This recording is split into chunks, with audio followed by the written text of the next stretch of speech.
nenhum estudioso da Bíblia conseguiu afirmar o que realmente detém a vinda do homem da iniquidade, o que realmente detém a vinda do iníquo, ou seja, do anticristo, né? Até a própria versão Restauração fala que o que detém é um tipo de um poder, né? Um tipo de um poder que o detém, mas não explica que poder é esse.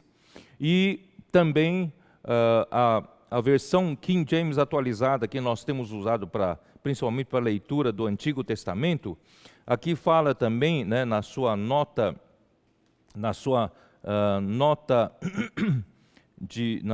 4 de 2 Tessalonicenses 2, aqui diz assim: os biblistas em todo o mundo, até nossos dias, ainda não chegaram a uma definição unânime sobre o que Paulo desejava comunicar com a expressão grega o que o está detendo. Isto é, durante esses 20 séculos da era da igreja, nós não tivemos uma explicação definitiva sobre o que afinal detém a vinda do anticristo.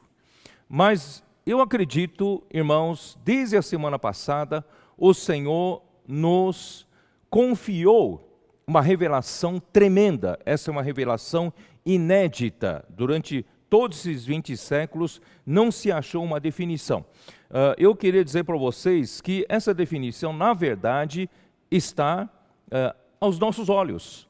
Só que os estudiosos da Bíblia não perceberam isso, né? Porque Paulo fala assim, vou ler de novo, capítulo 2, versículo 1. Irmãos, no que diz respeito à vinda de nosso Senhor Jesus Cristo e a nossa reunião com Ele, né, nós vos exortamos. Quer dizer, graças a Deus, a nossa esperança é a vinda de nosso Senhor Jesus e a nossa reunião com nosso Senhor Jesus Cristo. Graças a Deus. A que não vos demovais da vossa mente com facilidade, nem vos perturbeis, quer por escrito, quer por espírito, quer por palavra, quer por epístola, como se procedesse de nós, supondo tenha chegado o dia do Senhor.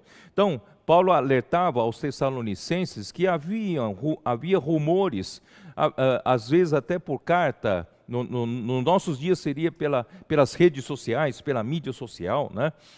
Mensagens para cá, mensagens para lá, dizendo que nós não precisamos mais trabalhar, vamos parar de trabalhar porque a vinda do Senhor está bem, bem próxima, etc, etc. Bom, então Paulo diz assim: ninguém de nenhum modo vos engane, porque isso não acontecerá sem que primeiro venha a apostasia. Queridos irmãos, é nessa ordem.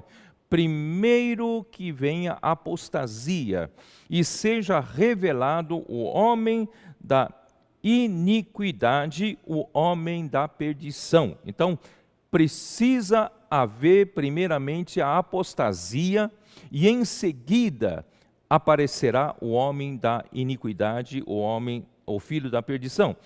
Né?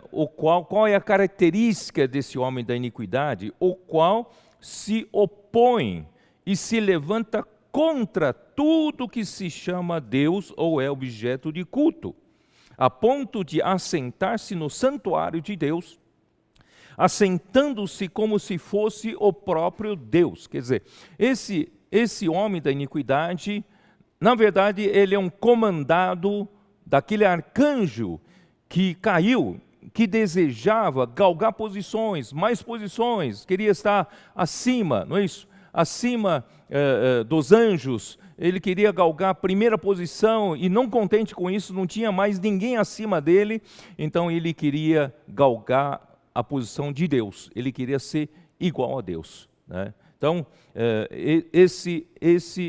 esse anticristo que virá, na verdade, é uma corporificação, né, desse arcanjo Satanás, que se tornou adversário de Deus.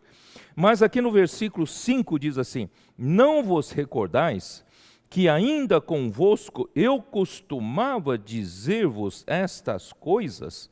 Quer dizer, Paulo, ele passou, né, o tempo que esteve com os Tessalonicenses, ele falou dessas coisas, e no versículo 6 mostra como é, vamos dizer, como é óbvio, né? O que detém o anticristo é óbvio, no versículo 6. E agora sabeis o que o detém. Quer dizer, os tessalonicenses sabiam o que o detém, para que ele seja revelado somente em ocasião própria. Quer dizer, Deus tem um tempo determinado para a aparição desse anticristo, do homem da iniquidade, mas os tessalonicenses sabiam o que, né, os detinha. Portanto, né, irmãos, eu queria mostrar para vocês que isso, de certa forma, está diante dos nossos olhos. É muito óbvio, mas é tão óbvio que é um ovo de Colombo, né, que ninguém percebeu. Tá? Então, aqui diz, com efeito, o mistério da iniquidade já opera e aguarda somente que seja afastado aquele que agora o detém. Tem alguma coisa que detém o homem da iniquidade, o iníquo. Detém o iníquo, o que detém o iníquo precisa ser afastado para que o iníquo possa aparecer. Então será de fato revelado o iníquo, a quem o Senhor Jesus matará com o sopro de sua boca e o destruirá pela revelação de sua vinda. Então, queridos irmãos, a palavra iníquo, né? A iniquidade é anomia. Anomia é sem lei, destituído de lei, né? É a condição de quem não cumpre a lei, de quem despreza a lei e a viola a lei, tá? E o iníquo é anomos. Anomos é alguém sem lei e alguém que desrespeita a lei. Tá? Então, com certeza, é a própria lei que detém o surgimento do iníquo, daquele que ele quer estar totalmente sem lei, ele quer estar totalmente, né, livre das amarras, dos laços, né, de Deus através da sua lei, através da sua palavra. Né? Então, queridos irmãos, eu queria mostrar para vocês que em Romanos 1 já mostrava que havia alguma coisa que já estava sendo trabalhado na sociedade humana desde que o homem caiu. Né? Romanos capítulo 1 e versículo 18, que diz assim: a ira de Deus se revela do céu contra toda impiedade e perversão dos homens que detêm a verdade pela injustiça. Tá? Então, existe aqui a verdade e a injustiça. Deveria ser assim. Oposto à verdade seria a mentira, a falsidade, a vaidade. Né? Mas aqui diz, aqui sempre há o que contrapõe a verdade da Bíblia é sempre a injustiça. Não sei se vocês perceberam. Quando vocês for fazer a leitura da Bíblia, vocês vão perceber, é sempre a verdade contra a injustiça. Na verdade, a verdade é oposta à mentira. Mas a mentira em si tem um objetivo de produzir a injustiça, de produzir a impiedade, de produzir perversão. Tá? Então, não sei se vocês começam a perceber o que eu quero dizer. Quando você afasta a verdade dos homens, o que sobra é a mentira. E o que a mentira produz é a injustiça, o que a mentira produz é a impiedade, o que a mentira produz é a perversão.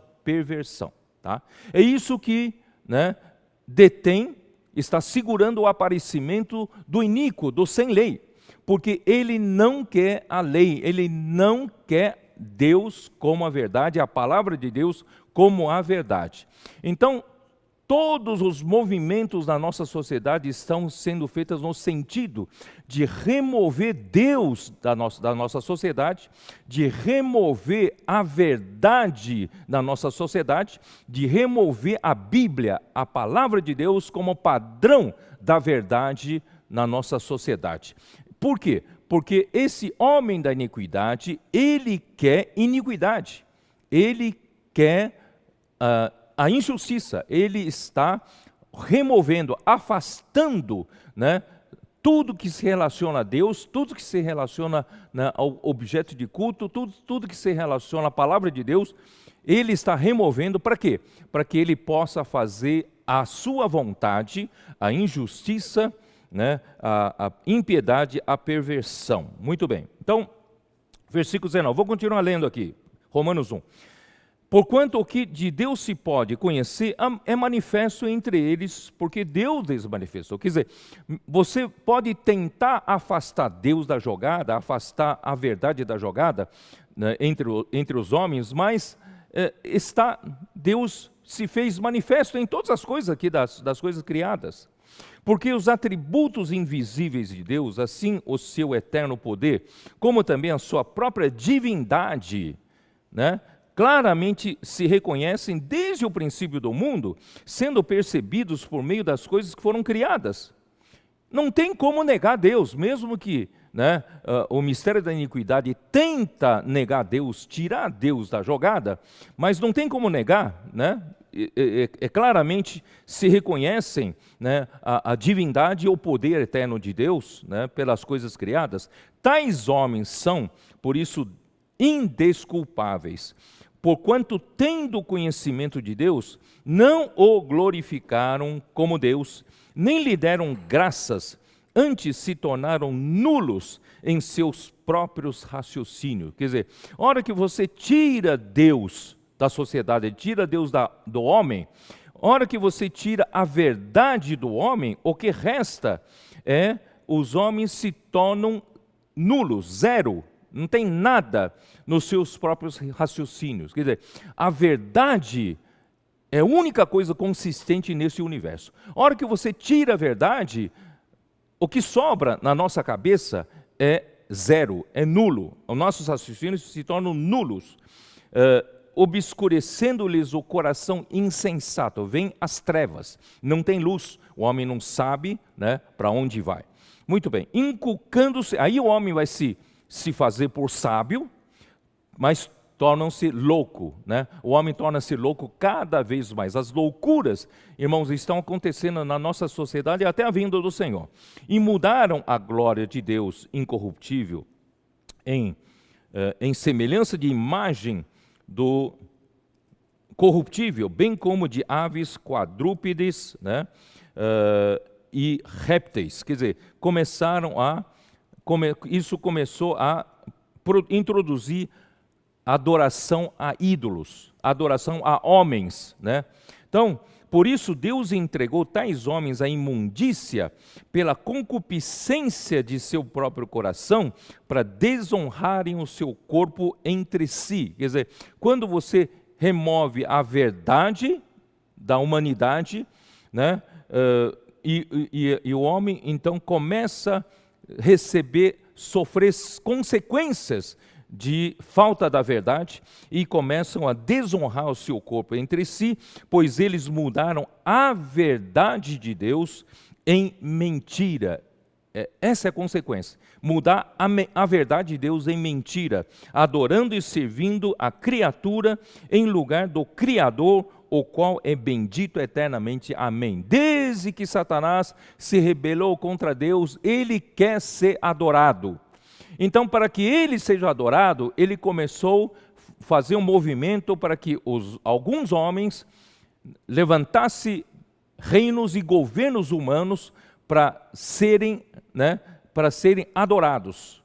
Os homens, em lugar de adorarem a Deus, passam a adorar homem. Na verdade, indiretamente estariam adorando a Satanás. E começou a criar ídolos, né, no meio dos homens para adoração. Por causa disso, os entregou Deus a paixões infames, porque até as mulheres mudaram o modo natural de suas relações íntimas, por outro contrário à natureza. Isso tudo é consequência da humanidade afastar a verdade e adotar a mentira, né? E aí isso dá como resultado toda sorte de perversão, toda sorte de impiedade, toda sorte de injustiça. Semelhantemente, né, os homens, também deixando o contato natural da mulher, se inflamaram mutuamente em sua sensualidade, cometendo tropeza, homens com homens, e recebendo em si mesmo a merecida punição do seu erro. Tá? Então, eu gostaria de ler aqui, uma nota de rodapé aqui, do King James atualizada, aqui em Romanos 1, na nota 10, né? Vou colocar aqui assim, ó.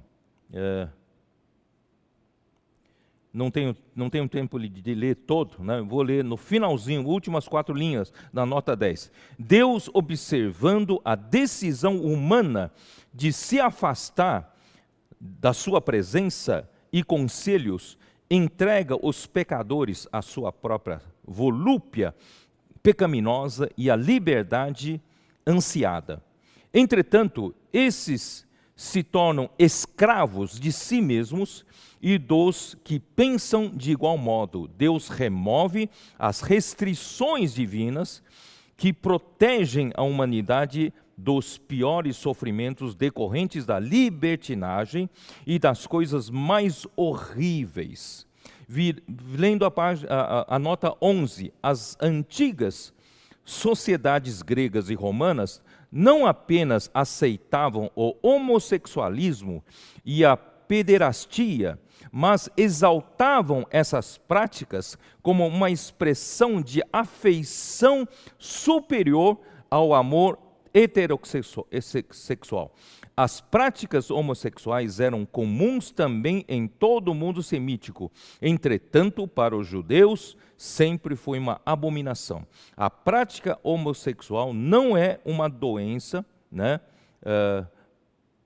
podendo originar várias mentais e físicas. É o resultado do pecado do afastamento de Deus, muitas vezes, né, influenciados com todos os pecados pelos ardis do diabo e dos seus demônios. Tá? Então, eu não vou continuar lendo aqui, mas é para mostrar para vocês que tudo isso é a consequência de não se ter a lei de Deus, não se ter a verdade de Deus como referência, né? E os homens começam de mal para pior, até a total destruição de si mesmo, né? A impiedade e a perversão cada vez maior, né? Isso é o que o mistério da iniquidade já está operando na nossa sociedade nessa direção, chegando lá.